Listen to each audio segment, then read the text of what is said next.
there's a cycle that we kind of talk about here, and we call it the react versus respond cycle.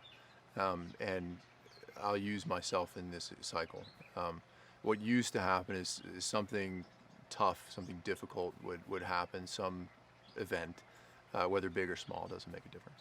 And I would react to that cycle, obviously, kind of usually very kind of violently. And from that reaction, I would then judge myself super negatively.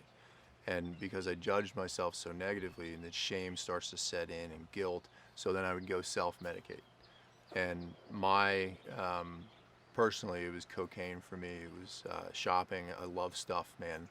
And we could talk a while about why, but I used to buy myself things to feel better. Of course, it's tawdry, like it doesn't stick. And then relationships. So I'd go self-medicate with one of those. And then from that, I would isolate.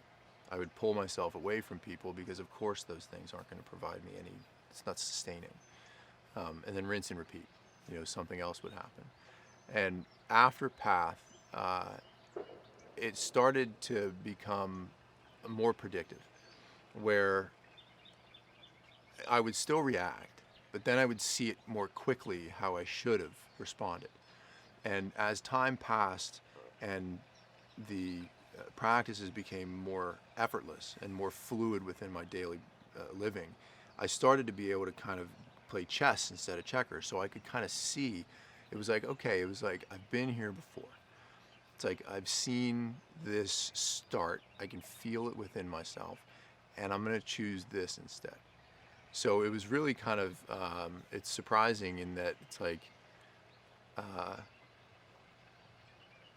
people start to actually want to be around you, and it's like, you start to be happier with yourself. So when I was responding instead of reacting, I would judge myself positively, because it's like, wow, I did that pretty well. And then because I judged myself well, I would start to self-regulate instead of self-medicate. So I'm using the practices. So I'm going back to them. I'm going back to meditation, to release, to disclosure. And because of those things, I can actually connect to the people that I care about instead of isolating myself away from them. So actually seeing that cycle in action and being able to look forward almost predictively was probably one of the most surprising things. It's awesome.